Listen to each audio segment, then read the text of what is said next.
Assalamu alaikum. I am Adnan Shoaib, faculty member at ComStat Institute of Information Technology. I have done my MS from NUST Business School, and I am here to teach you about the issues in accounting practices. This is a course with code MGT 680. Starting with the course, today is the first lesson, and we are just first go through the bit course brief, and then we start with our first topic. Course brief. First of all, we start with the accounting history. What is the accounting history, context of accounting, and accounting professions? Accounting of a corporation is also being studied in the course, like the working and issues related to net assets, retained earnings, dividend, and earning per share. Long-term debts are also being studied, cash flow analysis is also being studied, and cost or volume profit analysis, absorption, gross profit analysis, traditional financial statement analysis are also being studied in the whole course.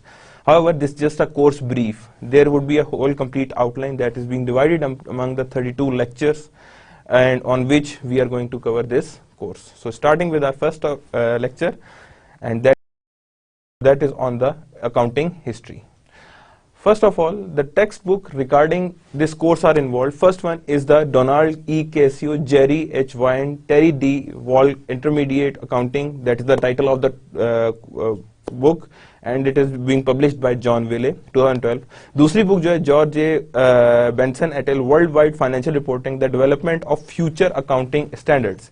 ये हम लोग ज़्यादा use करेंगे. क्यों? हमारा ज़्यादातर कोशिश यही है कि हम लोग इश्यूज़ की तरफ ज़्यादा डील करें as compare to other type of things, because इसमें जो है वर्ल्ड वाइड के जो इश्यूज हैं वो बहुत अच्छे बताए गए हैं इसके अंदर.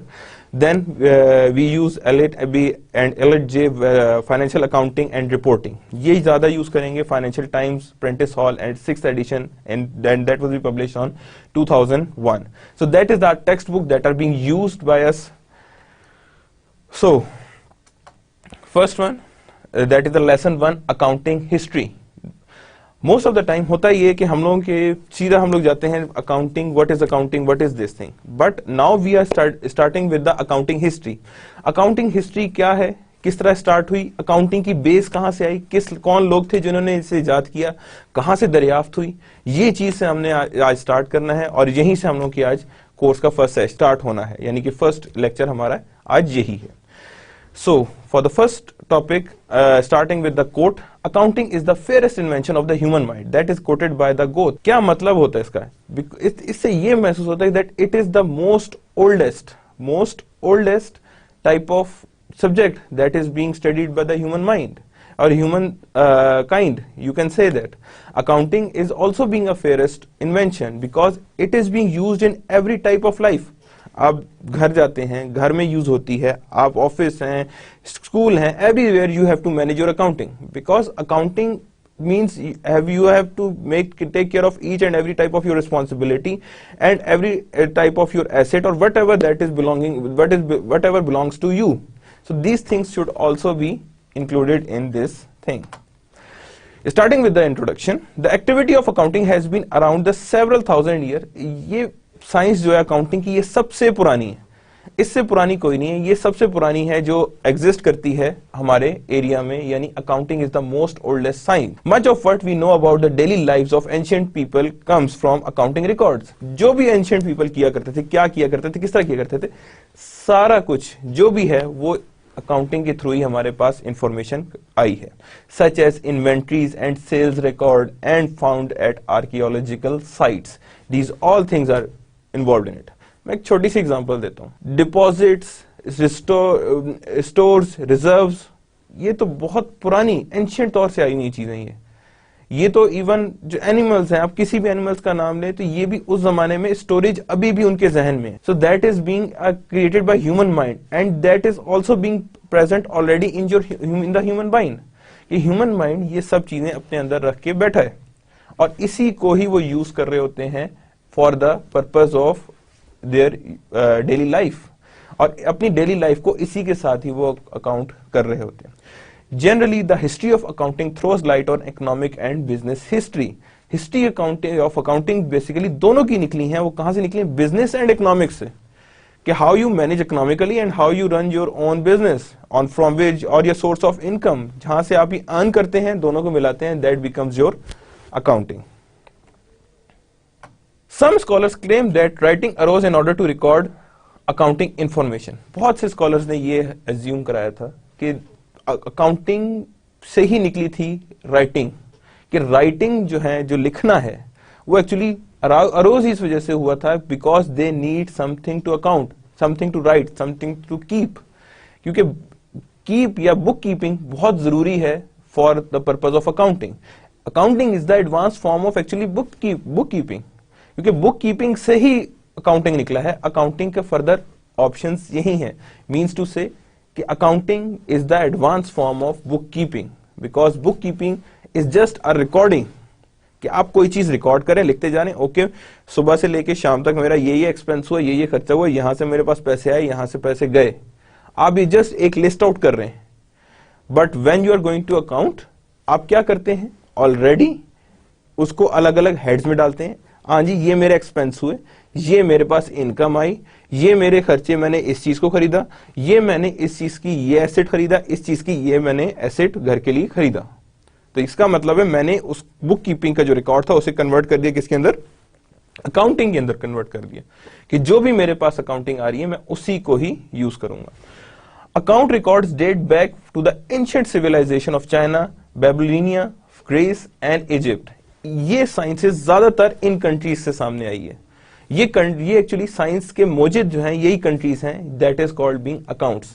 कि उन्होंने ही कहा था कि that accounting is required for the daily life, कि अकाउंटिंग इनके बगैर नहीं चल सकती, इनके अलावा नहीं चल सकती.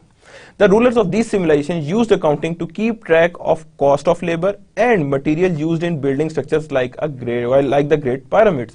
अब देखिए हर चीज में चाहिए, चाहे पिरामिड्स बने, हम लोग अभी तक कहते हैं कि यार इसमें मशीनरी कहाँ से आई है, यार ये इतना ऊपर इतने एक्यूरेटली कैसे पत्थर लग सके, कैसे क्या हुआ. बट एक और एस्पेक्ट भी है उसका, कि उस टाइम इतना खर्चा हर चीज का कैसे मैनेज हुआ होगा, उस टाइम हर चीज की कैसे फंडिंग बराबर हुई होगी, किस तरह उसके खर्चे को मैनेज किया होगा. That is also being a question that is risen apart from the technology.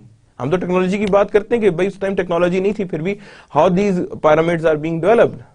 But there is also being a part of accounting, कि उस टाइम अकाउंटिंग कैसे की गई थी, कि किस तरह देखा गया था कि हाँ जी ये पत्थर यहां आएगा, कितने पत्थर चाहिए होंगे, कितने पत्थर नहीं चाहिए होंगे. That is also being a question. The need for accounting has existed as long as there has been activity involving money or resources. जब भी जिस चीज में भी आपकी resources चाहिए, जिस चीज में आपकी money चाहिए, everything is being required. वो आपको required होगा कि उसके लिए आपको accounting चाहिए. बगैर accounting के आप money और resources को manage करना मुश्किल है, चाहे आप कोई भी हो.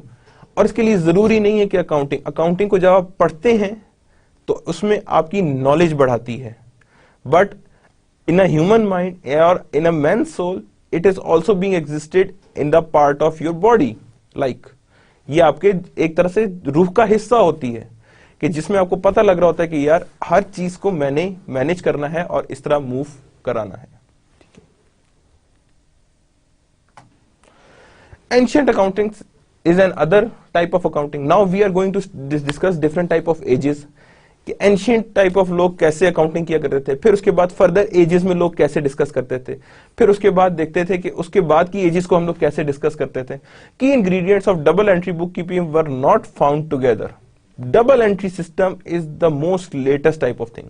उससे पहले की अकाउंटिंग सिर्फ वो सिंगल एंट्री अकाउंटिंग हुआ करती थी, जो अभी भी कई जगह एग्जिस्ट करती है. बट जरूरी यह है कि हमने डबल एंट्री की तरफ मूव करना है, because double entry accounting is more authentic accounting as compare to single entry accounting.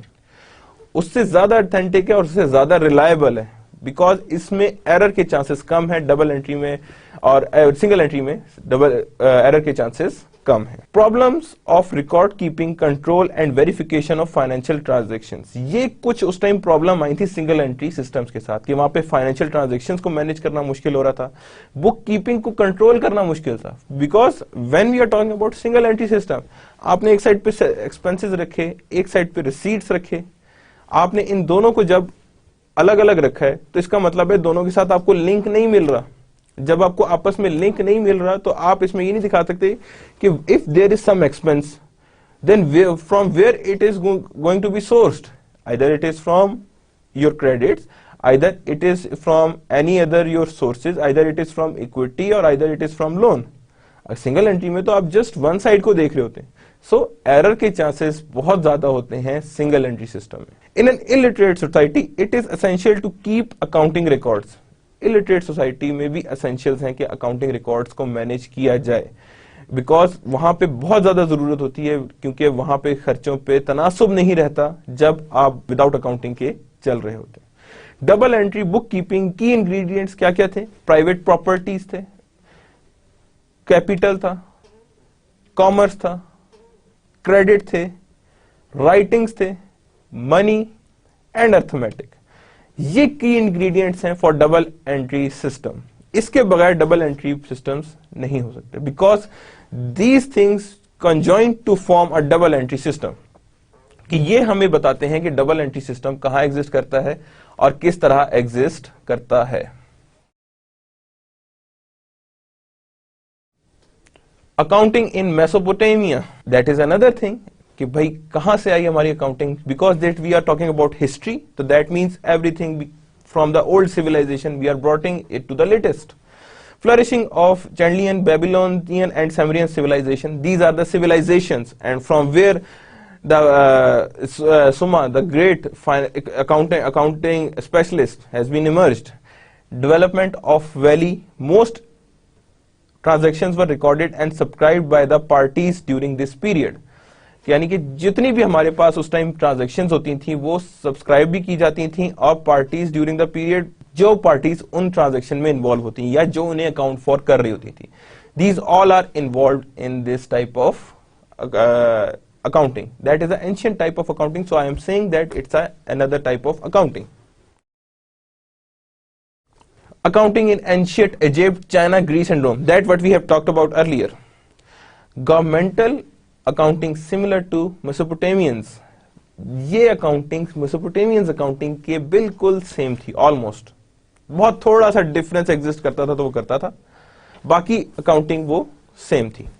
Records were kept and verified by internal verification system, कि रिकॉर्ड्स भी कीप किए जाते थे एंड इंटरनल वेरिफिकेशन सिस्टम भी था. अब हमारे जहन में सबसे पहले इंटरनल वेरिफिकेशन सिस्टम की बात करते हैं तो जहन में ये आता है कि okay there would be must something computer. No, at that time there is no computer and that internal verification system is being managed by just writing.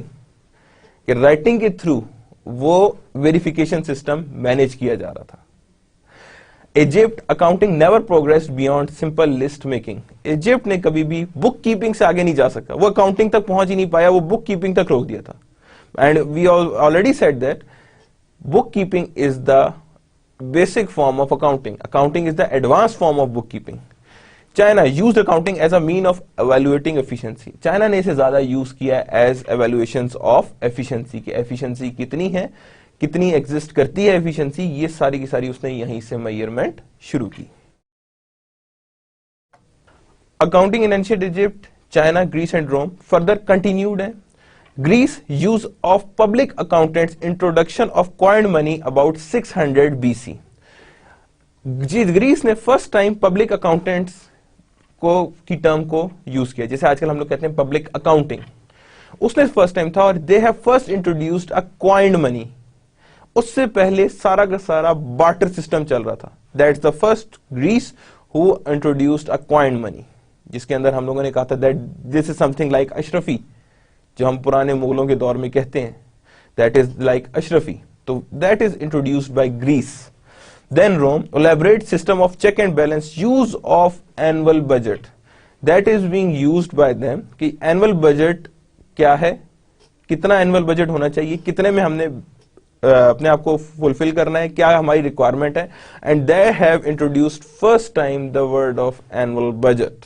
कि एनुअल बजट भी कोई चीज होती है जिसके थ्रू हम लोग सारी चीजें मैनेज करते हैं, क्योंकि हमने किसी चीज को एक अबाइड बाय रूल्स बनाना है, तो that means there must be some limitations, and that limitations are introduced by Rome, that is annual budget. Medieval accounting, that is something different from Macedonians that is now medieval accounting. Medieval is actually an age in which we have said that ancient age, after that there is a medieval age.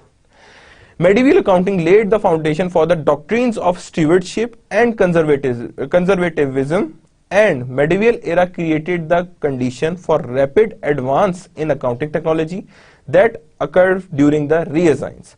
They have first time laid the foundation for the doctrine of stewardship and conservatism.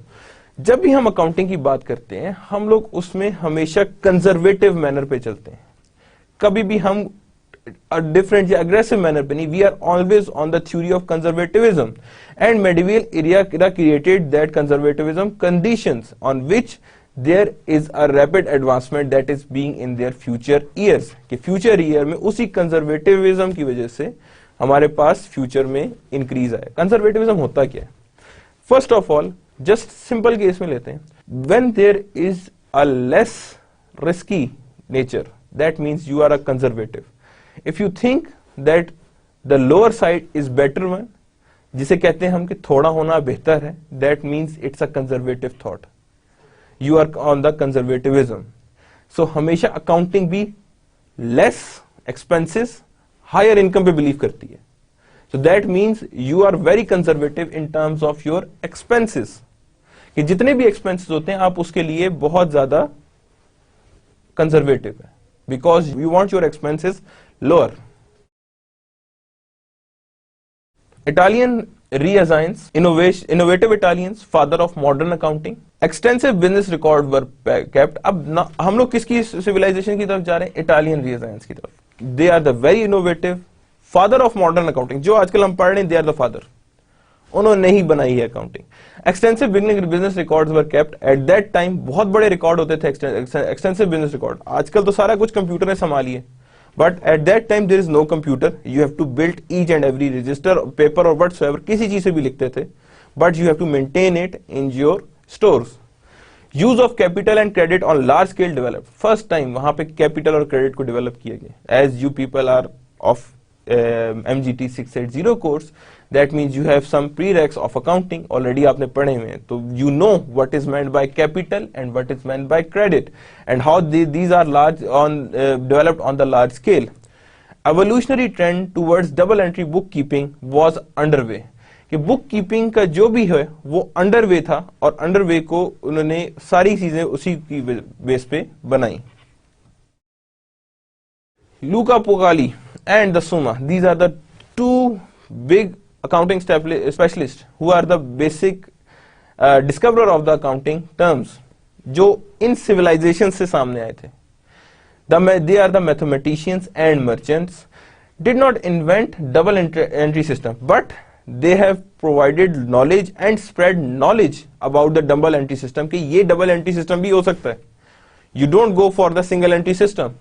Because अभी तक हमने सारी discussion की है, but हमने ये नहीं कहा कि डबल एंट्री सिस्टम अभी तक आया है.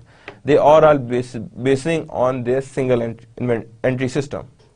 सो डबल एंट्री सिस्टम ज्यादा रिकॉर्ड में आ गया है और फर्स्ट टाइम इन दोनों ने ही मिलके हमें डबल एंट्री सिस्टम से तारुफ कराया. To give glory to God in their expertise, to be an ethical in all business activities.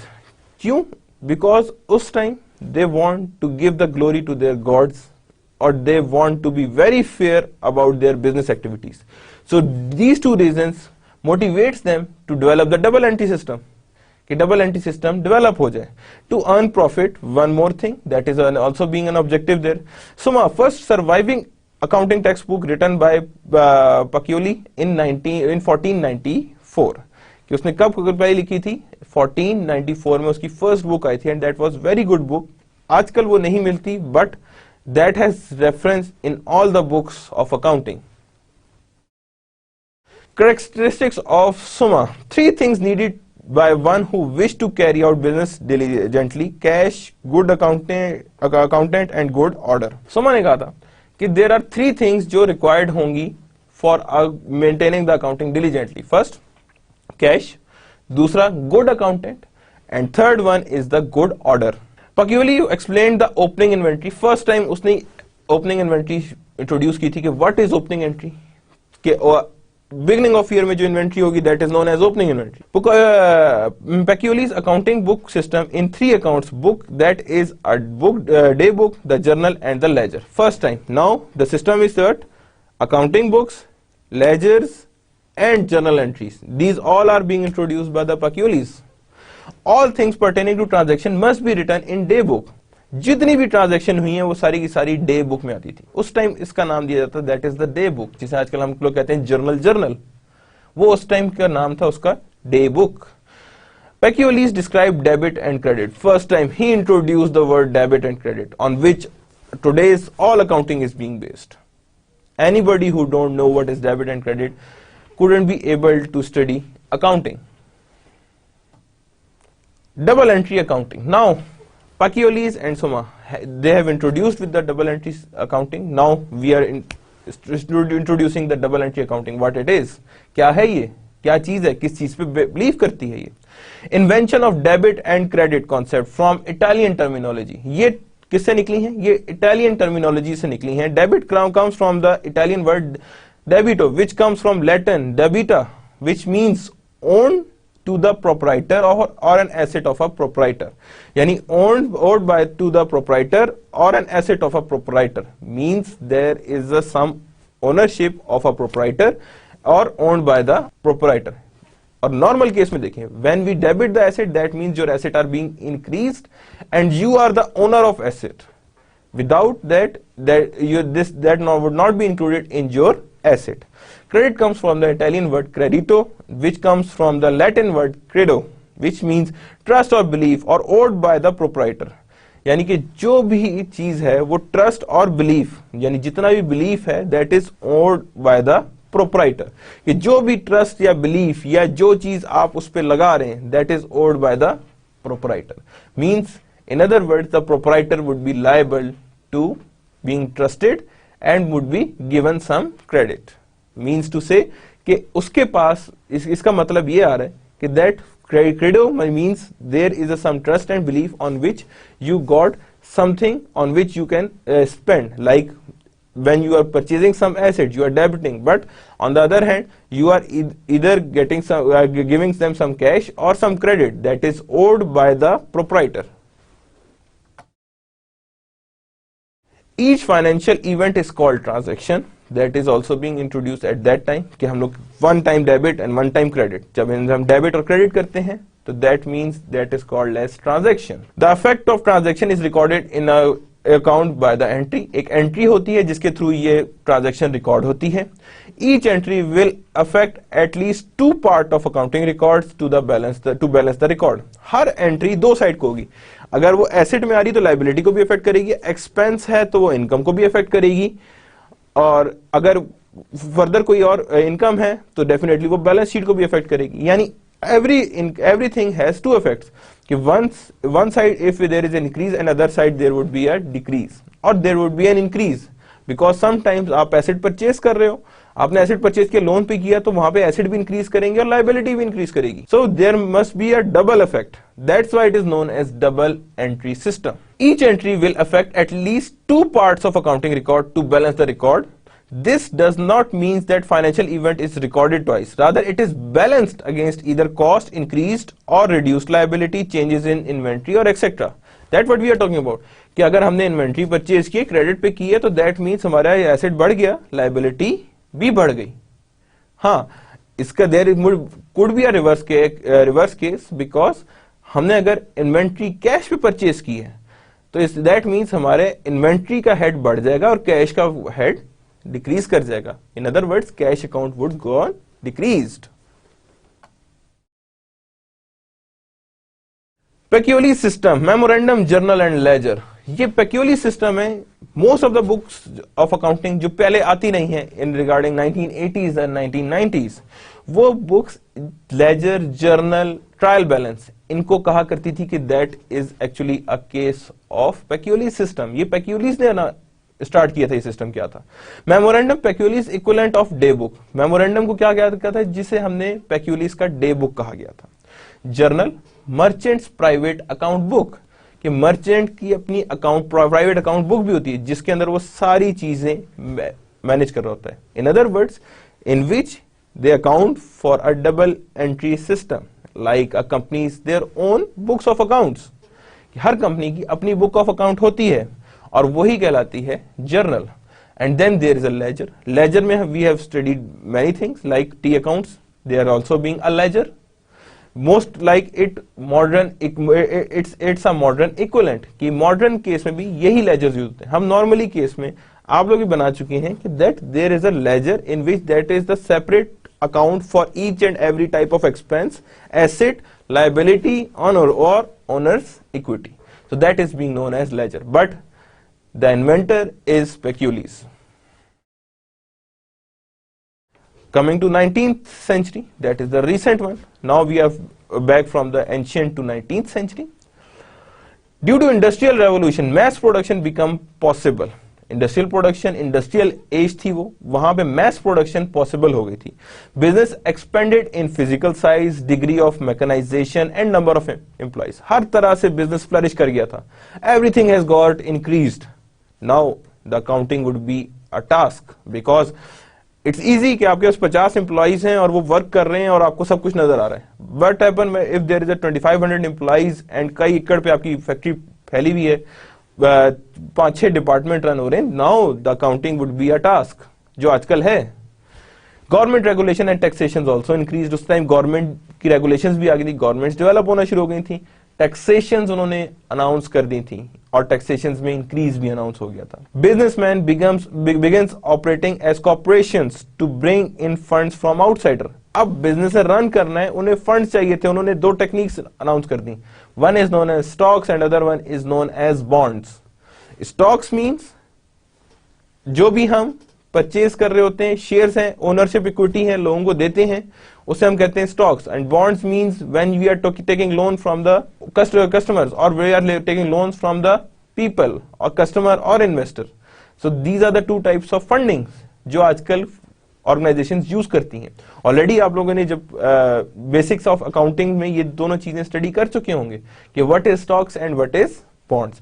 So they use both for funding their own business. European Congress of Accounting. At that time, Europeans have been introduced and they are in the power. At that time, they are getting into their powers. World Fair at St. Louis. World Fair at St. Louis, that is being first time that is organized by the Congress, in which they have set up their own some rules of congresses. 3 major events: invitation, thither of 3rd Olympic Games. Thither means these are the ancient English on which that is being written. So I have put the same thing that at that time events have been introduced. So this thither is being introduced at that time. Change in social sciences from German influence. कि हमने change भी introduce कराया था social sciences और German influence में. ये सारी चीजें उस वर्ल्ड फेयर में हुई थी. अकाउंटेंट्स कांग्रेस, अकाउंटेंट कांग्रेस भी उसी के साथ साथ अनाउंस हुई थी. यानी ये सारी तीनों इवेंट्स जो हैं world fair at saint Louis में हुई थी. यानी अकाउंटेंट्स कांग्रेस भी हुई थी, change in social science from German influence भी हुई थी, and invitation there of 3rd Olympics game कि यानी कि वहीं पे इनविटेशन भी दिया गया था. That is the long thing, but the important thing for us is the accountants congress. ये 2 इवेंट जो थे ये तो something other, but as we have mentioned the world fair, that means we have to mention all 3 of them.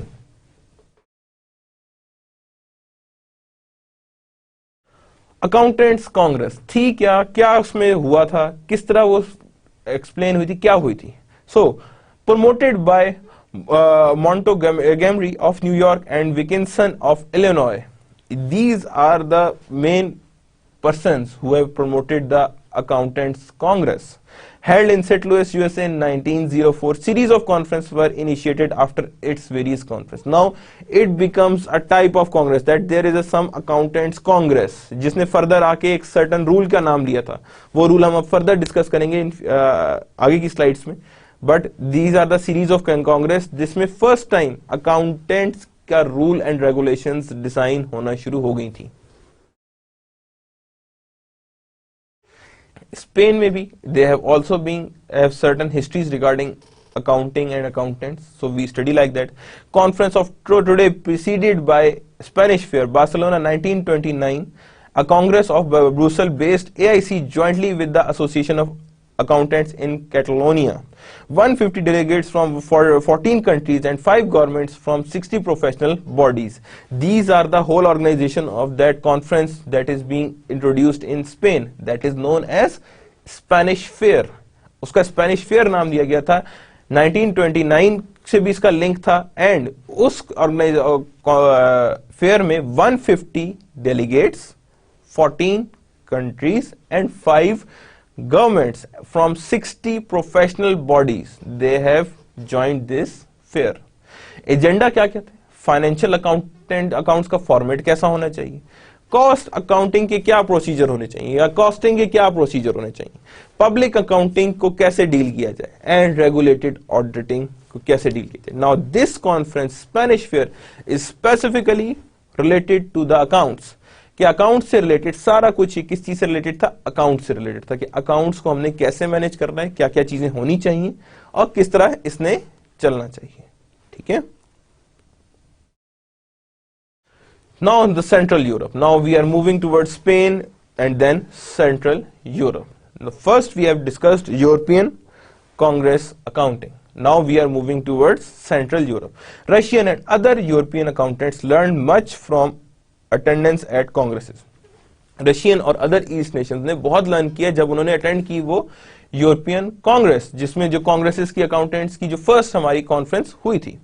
Long series of annual conferences of German business professors, इसमें long conferences set होना शुरू हो गई उनके professors के साथ, यानी कि जितने भी जर्मन प्रोफेसर्स थे उन्होंने अपने आप में ही एक कॉन्फ्रेंसेस जनरेट करना शुरू कर दी, जिसमें rules and regulations of accounting define होना शुरू हो गए. World accountants conference in Berlin in 1938, world accountants की कॉन्फ्रेंस की गई in 1938. International bureau of accountancy IBA that was formed in German at that time, यानी first regulatory authorities are being developed at the German accounting. Italy, Italian unification in 1870, that is being also linked to the accounting.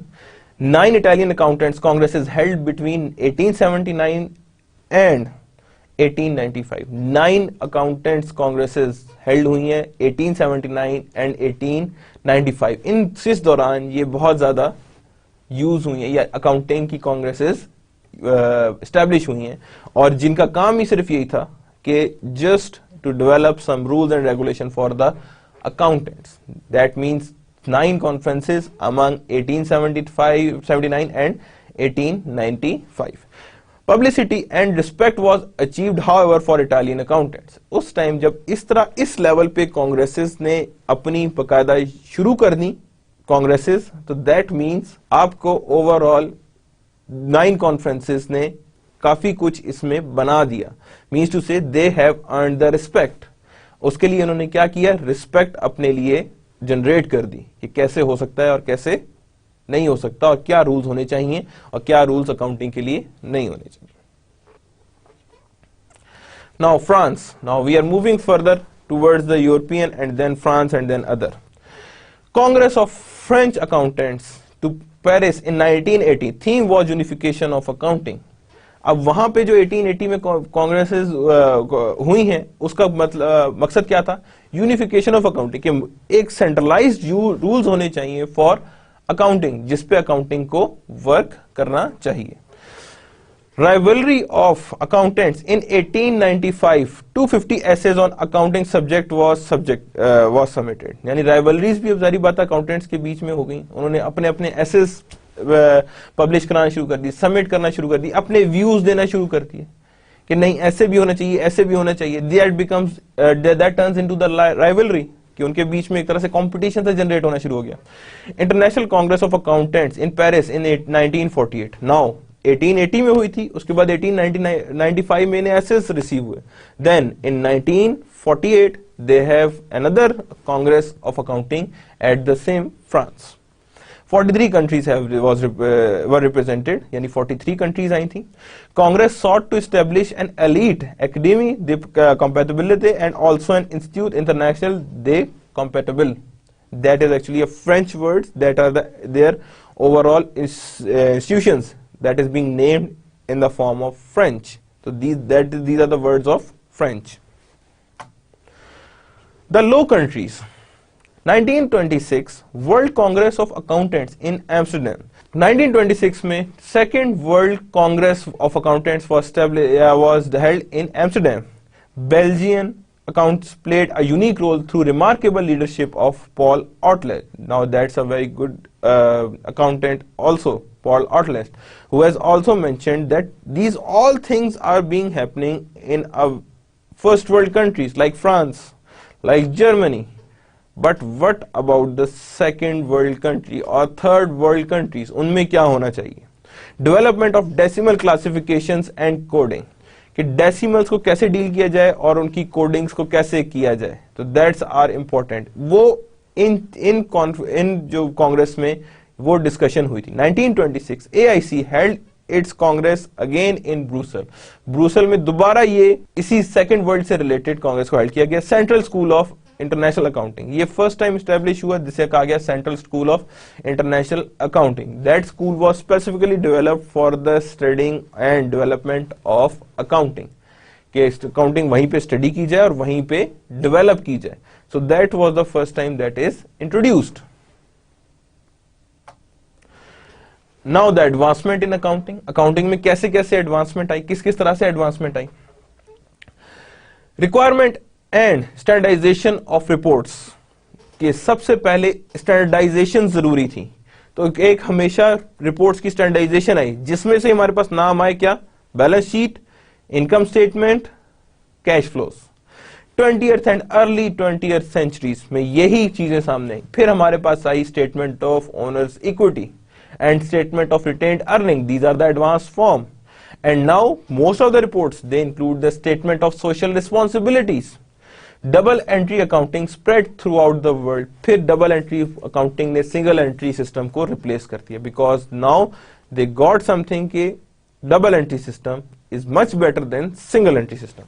Accountants in each country adopted accounting practices to suit their culture, law and regulations, capital market structure and environment.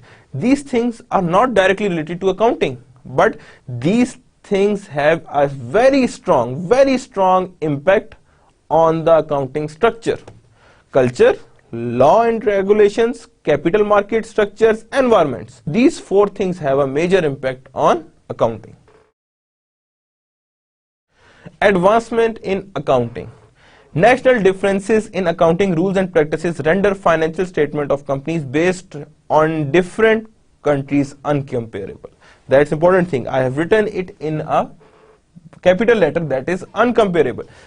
अब हर चीज culture के हिसाब से very कर गई, तो it means कि हर एक का अपना डिफरेंट आएगा. मीन्स टू से कि हर एक के अपने स्टैंडर्ड डिफरेंट हो गए.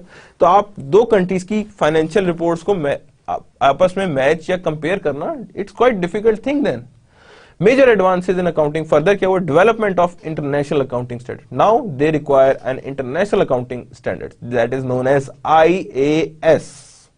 That is introduced because there is a difference based on that four things. Harmonization of accounting and reporting. Harmonization means similarities आप प्रोड्यूस करें, सिमिलर करें अकाउंटिंग एंड रिपोर्टिंग के स्टैंडर्ड्स को, कि हर एक सेम स्टैंडर्ड्स को ही लेके सामने चले. और हर कंट्री में उसको मेजर करने के लिए उन्होंने सर्टेन रूल्स एंड रेगुलेशंस भी डेवलप कर दी कि there should be a international accounting standards. Current criticisms and concerns about the financial reporting. Now IAS has been developed, but there are also been some criticisms on and concerns regarding financial reporting. First one, off balance sheet items. होते क्या हैं of balance sheet item? वो balance sheet items जो balance sheet में किसी सूरत भी enter ना हो रहे हो या बैलेंस शीट में शो ना हो रहे हो, हाँ to some extent notes of accounts में किसी हद तक कभी शो हो या ना हो. For example, sometimes letter of credit generate होता है, तो बैंक समटाइम्स उनसे मार्जिन क्लेम कर लेता है कि you should maintain certain margin of money with us. अब वो मार्जिन बैलेंस शीट में कहीं भी शो नहीं होता. Same is the case with the lease. Lease के साथ भी यही सिचुएशन है कि लीज भी नहीं नजर आती. इस तरह there are many other of balance sheet items, जिसकी वजह से पूरा का पूरा फाइनेंशियल रिपोर्टिंग उसमें उसे कहीं भी बताने से कासिर होता है। So balance of balance sheet items की रिकॉर्डिंग भी जरूरी है। लीजिंग ट्रांजैक्शन जैसे अभी पहले डिस्कस किया है कि लीजिंग ट्रांजैक्शंस के लिए भी अभी तक क्रिटिसिज्म है कि इसे कहां लिखा जाए, किधर रखा जाए। If you have something put on lease, तो उसे हम कैसे किस तरह मैयर करें, किस बेस पे मैयर करें और किस तरह कहां लिखें। सिक्योरिटाइजेशन ट्रांजैक्शन, सिक्योरिटीज जो हम रखते हैं उसको कैसे हम मैनेज करें। Creation of unconsolidated entities, pension obligations, intangible assets, इस पे काफी डिबेट आजकल भी हो रही है, हम भी करेंगे इस पे कि इंटेंजिबल एसेट्स को कैसे मैनेज किया जाए। Items not included in the profit and loss account, कौन कौन से आइटम्स होते हैं जो नहीं इंक्लूड किए जाते हैं in profit and loss account. Under existing accounting standard in some jurisdiction, a company that pays for goods and services through the use of its own shares, options on shares or instrument tied to the value of its shares may not record any cost for those goods and services. That happens actually. Accounting issues preamble, जितने भी हमने पिछली slide में discuss किए सारे accounting issues हैं वो actually वो किस बेस पे आए। What is important to ship navigator in a giant mass that lies below the iceberg? If we make an analogy that financial statement contains only what appears above the surface, over 99% of accounting theory dispute has centered on the top of iceberg. कि जो भी कुछ है, अगर आपके पास एक giant mass that lies below an iceberg, आपने अगर उसको ढूंढना है तो that means you have to go beyond the surface. और 99% जो accounting theories के जो dispute है that is being on the top of iceberg, वो center में गए नहीं है, वो सारे के सारे surface में है। Now in this course we are going down कि देखें कि हो क्या रहा है और किस तरह डेवलप हो रही हैं चीजें। हार्मोनाइजेशन, जैसे ऑलरेडी डिस्कस किया था कि harmonisation means similarities. IAS international accounting standards believe that harmonisation can best be pursued by focusing on financial statements that are prepared for the purpose of providing information that is useful in making economic decisions. That is the important thing कि purpose आपका क्या होना चाहिए, providing information, और किस लिए, for making useful economic decisions, यानी that are focused on financial statements. Now there are some examples of economic decisions कि actually economic decisions होते कौन कौन से। Decide when to buy, hold or sell equity investment. That is one type of economic decision. Assess the stewardship or accountability of management. कि accountability of management को भी major करने के लिए हमें क्या चाहिए होते हैं, economic decisions. हमने कई कोर्स में ये पढ़ा होता है एजेंसी कॉस्ट, एजेंसी थ्योरी। वो क्या है, assessing the accountability of management, कि आपके साथ आपकी मैनेजमेंट कितनी सच्ची है, क्या वो ऐसे चीजों को या उधर पे वर्ड्स को आपस में मिक्स तो नहीं कर रही है, कहीं वो आपस में एक दूसरे के साथ मर्ज तो नहीं कर रहे हैं, मींस टू से कि वो अपने गोल्स को पूरा करने के लिए ऑर्गेनाइजेशन को नुकसान पहुंचा रहे हैं। That is what we talking about in agency cost और agency theory. So that means we have to also assess the responsibility of management, assess the ability of the enterprise to pay and provide other benefits to its employee, कि हमने ये भी assess करना है कि ability of enterprise to pay and provide other benefits to employ, कितने benefits दे रहा है। That is also being included in pensions, pensions भी तो बेनिफिट एम्प्लॉयज को जा रहा है, तो उन बेनिफिट्स को भी हमने असेस करना है। That is also being an economic decisions. Assess the security for amount lend to the enterprise, ये भी असेसमेंट एक चाहिए होती है। डिटर्मिनिंग टैक्सेशन पॉलिसी, कि क्या टैक्सेशन पॉलिसी रही है। Determine distributable profit and dividend, कि कितना डिस्ट्रीब्यूट करना है प्रॉफिट और कितना डिस्ट्रीब्यूट करना है dividend. Prepare and use national income statistics, national income statistics में भी आपने देखना है कि कितनी बन रही है, क्या है। और regulate the activities of enterprise, हमने एंटरप्राइज की एक्टिविटीज को भी रेगुलेट करना है। These all are the economic decision example. IAS framework. Financial statements are most commonly prepared in accordance with accounting model based on recoverable historical cost and nominal financial capital maintenance concept. These two things on which IAS framework based. Historical cost means now we are talking about the accrual basis, कि first you get the services and then you pay for it. Other models and concept may be more appropriate in order to meet the objective of providing information that is useful for making economic decisions, although there is presently no consensus for change. यानी कि बहुत सारे other models भी आए जो appropriate लगते हैं for meeting the objective, but अभी तक उन मॉडल्स पे कोई कंसेंसस, इकोनॉमिस्ट, अकाउंटेंट्स का कोई कंसेंसस उन पे जनरेट नहीं हो पाया है. तो इसलिए we can't say that they are authentic, but there are many models. This framework has been developed so that it is applicable to a range of accounting model and concept of capital and capital maintenance. यानी that is applicable to the range of accounting. ये हर जगह available है और इसके अंदर जो है capital, cost of capital and capital maintenance दोनों चीजें इंक्लूड है. Cost of capital, concept of capital and capital maintenance, ये कॉन्सेप्ट भी इसके अंदर इंक्लूडेड है इन अकाउंटिंग मॉडल. और which accounting model? IAS model, IAS accounting framework. Now the concept of capital. What is meant by capital? What it is? A financial concept of capital is adopted by most enterprise in preparing their financial statement. बहुत सारे financial statements को develop करने के लिए उन्हें concept of capital को employ करना जरूरी है.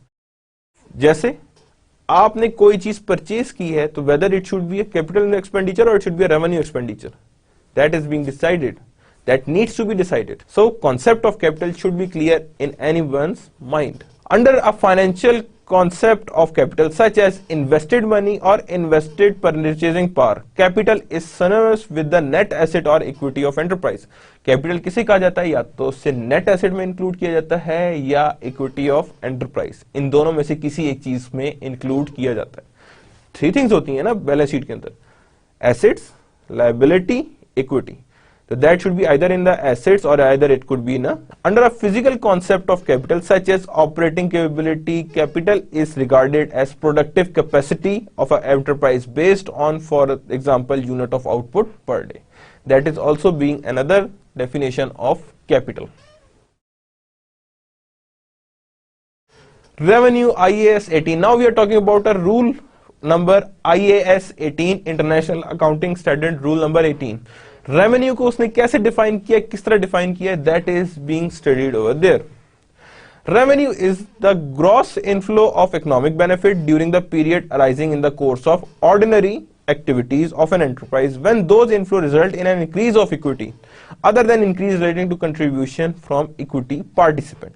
The most important thing you can see over there, when those inflows results in increase in equity, sales हुई है बट दीज इनफ्लोज रिजल्ट किस में करें? इंक्रीज इन इक्विटी, यानी इक्विटी वैल्यू को इंक्रीज सामने आए. सो दैट मीन्स कि वो चीज होना जरूरी है for declaring it as a revenue. Measurement of revenue. Revenue should be measured as at a fair value of a consideration received और रिसीवेबल.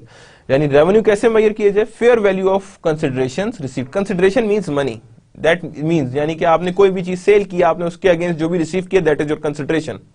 जो भी या तो रिसीव किया है या रिसीवेबल है, यानी in other word the cash और anything that you have received in reverse is known as revenue. Again IAS 18 ही का पार्ट है कि what is meant by fair value. Fair value होती क्या है?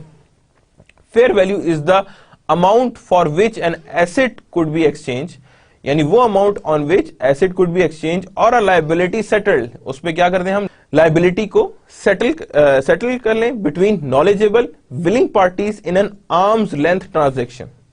यानी कि वो सारी चीजें जिसमें हम एसेट को इजीली एक्सचेंज कर सकें, लायबिलिटीज को सेटल कर सकें इन आर्म लेंथ ट्रांजैक्शन, कि जब भी मार्केट में बेचना चाहें तो हम उसे इजीली उस वैल्यू पे बेच सकें. That is known as fair value, कि मैंने किसी चीज की ऐसी वैल्यू लगाऊं कि मैं किसी टाइम भी मार्केट में जाऊं तो उसे इजीली बेच सकूं. तो that is known as fair value. हम लोग मोस्ट ऑफ द टाइम चीजें बेचते हैं तो हम कहते हैं यार फेयर प्राइस लगाई, अच्छी प्राइस लगाई, जायज लगाई. तो इसके व्हाट डज दैट मीन्स, कि इसका मतलब ये होता है कि we want to ask a fair value, कि तुम फेयर प्राइसिंग करो ताकि मैं फौरन खरीद लूं उसे. So that is known as fair value. What is meant by investors? A provider of risk capital and their advisors are concerned with the risk inherent in and return provided by investment.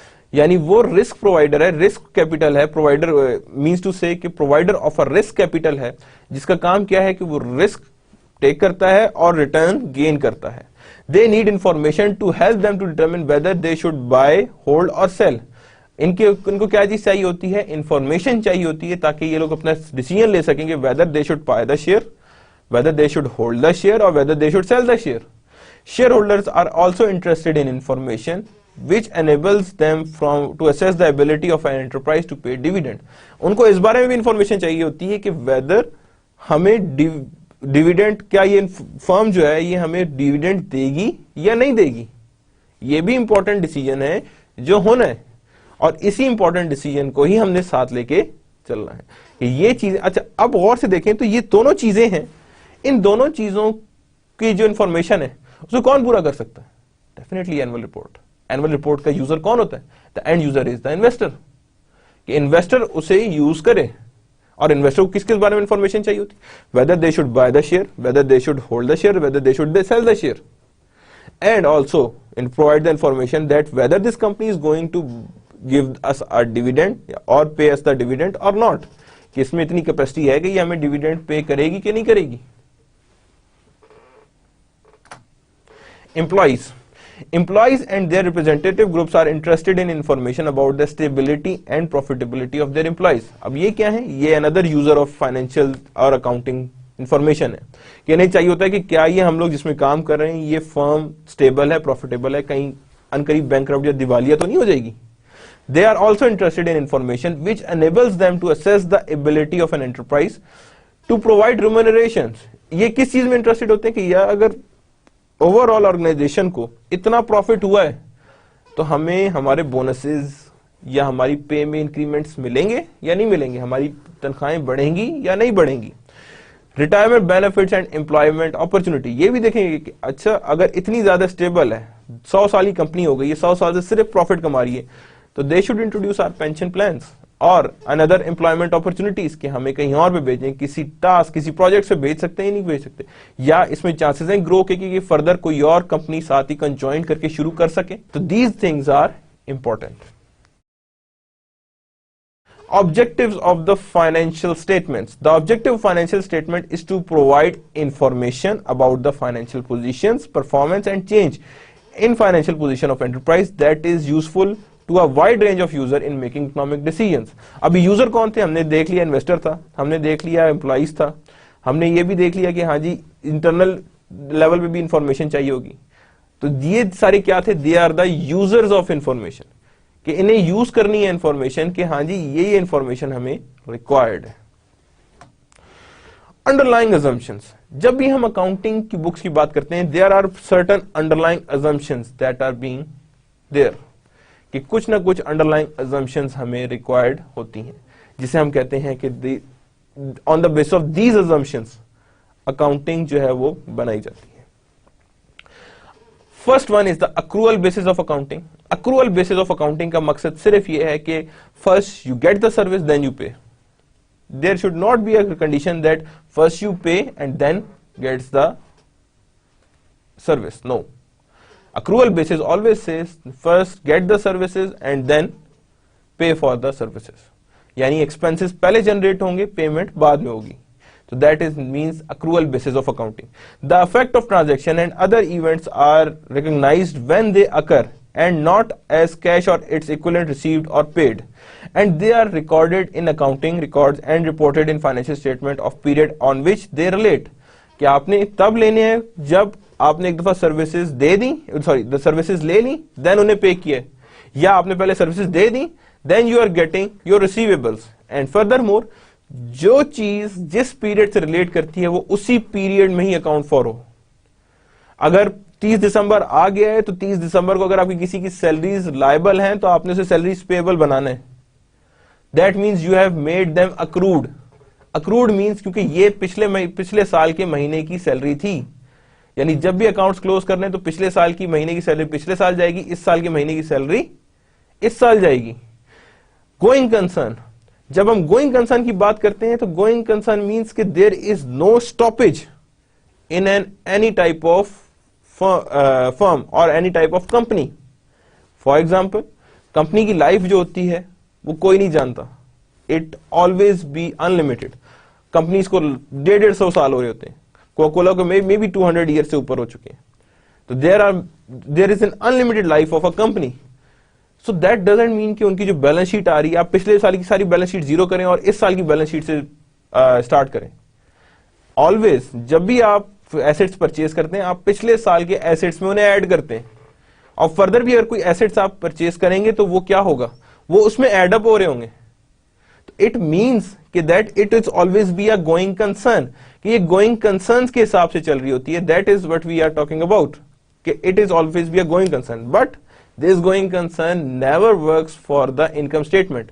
It always be at start from every year zero से start होगी। आप income summary को भी close करेंगे, आप income profit को भी close करेंगे, आप एक्सपेंसेस को भी क्लोज करेंगे, आप रेवेन्यू को भी क्लोज करेंगे, और अगले साल फ्रॉम द जीरो से स्टार्ट करेंगे आप, because it's not a going up, but the overall financial position is always be a going concern.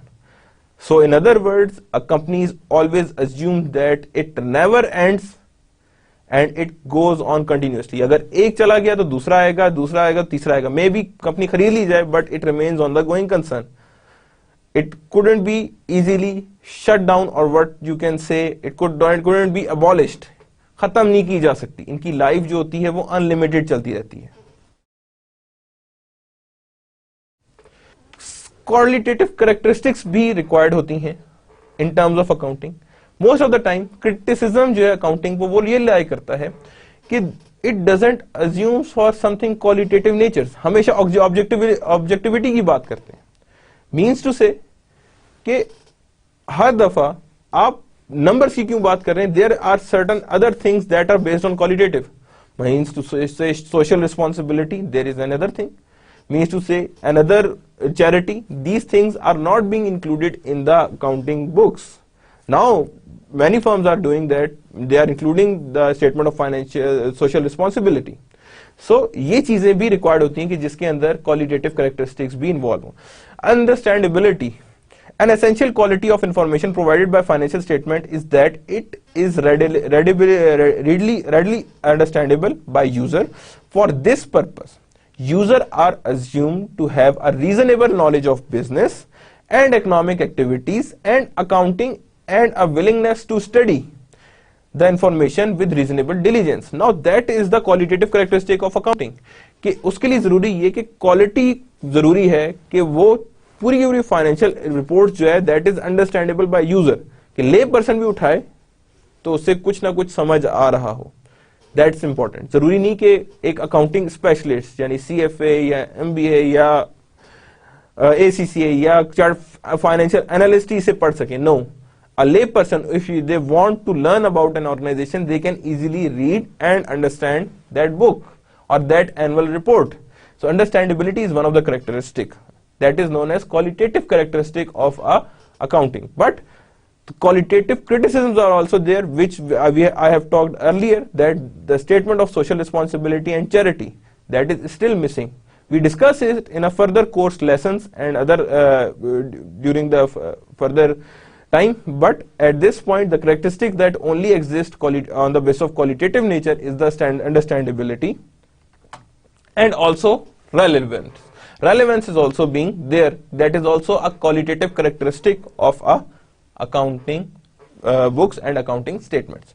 Information has a quality of relevance when it influences the economic decision of a user by helping them evaluate past, present and future, or confirming or correcting their past evaluation. यानी कि ये information उनके proper relevance होनी चाहिए, यानी इससे उनकी मदद करनी चाहिए कि ये अपने इकोनॉमिक डिसीजंस को इन्हें पढ़ के बेहतर बना. That's what we talk about relevance. Now there is a conclusion. Today, accounting is generally regarded as being the systematic development and analysis of information about the economic affairs of organization. In fact, one of the most important purpose of accounting is to communicate relevant information between and among producer and user of such information. Conclude करते हैं इसे. जब हम इसे conclude करने आएंगे तो सबसे पहली चीज हमारे पास क्या आती है. that accounting is generally regarded as being the systematic development and analysis of information. Now when we talk about analysis and information, means there must be a system. क्या होना चाहिए? सिस्टम होना चाहिए और सिस्टम नजर आना चाहिए. देखें, अभी तक हमने बात की आईएएस की. आईएएस का काम क्या था? सिस्टम को डेवलप करना. Then analysis of information, that is our further lectures के. उस इंफॉर्मेशन को हमने एनालाइज कैसे करना है. About economic affairs. Economic affairs कौन कौन से होते हैं? जितने भी रिलेटेड टू इकोनॉमिक एक्टिविटीज हैं. अब बिजनेस की इकोनॉमिक एक्टिविटीज क्या क्या होंगी? फॉर एग्जाम्पल, पैसे आ रहे हैं, जा रहे हैं, रिसीवेबल्स से रिसीव हुए हैं, कुछ रिसीवेबल्स नहीं रिसीव हुए, उनके साथ क्या करना है, क्या इश्यूज उनसे रिलेटेड हैं. उसके बाद what are the other issues that are related to these further things. Further things means assets, liabilities, क्या क्या इश्यूज इनसे रिलेटेड हैं. About of an organisation. In fact one of the most important purpose of accounting is to communicate relevant information. क्या उसका purpose है? Relevant information को collect करना. क्या जरूरी क्या है उसके लिए? कि एक पूरी प्रॉपर इंफॉर्मेशन हो जो एक फौरन से पहले कलेक्ट हो जाए, यानी कि मींस टू से इंफॉर्मेशन को पूरा करना. हमने अभी तक जितना भी अकाउंटिंग को डिस्कस कर रहे थे उसमें हमने सबसे पहली चीज देखी ये थी कि हिस्ट्री क्या थी. देन हमने एजेस के हिसाब से देखी थी. फिर हम देखा कि डेवलप कैसे हुई थी. डेवलप करने के बाद देखा था कि डबल एंट्री सिस्टम की क्या कैरेक्टरिस्टिक्स थी.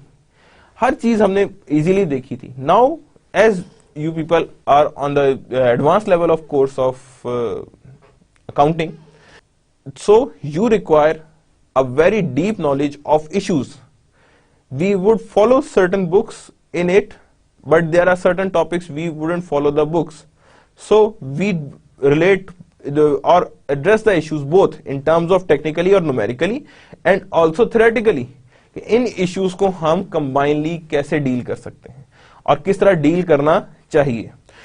And ऑल्सो बीइंग, ये हमने रिपोर्ट जो थी, जो हमने अकाउंटिंग पढ़ी है, इसमें प्रोड्यूसर्स को भी हमने देखना होता है कि प्रोड्यूसर्स को भी इस इंफॉर्मेशन की जरूरी है.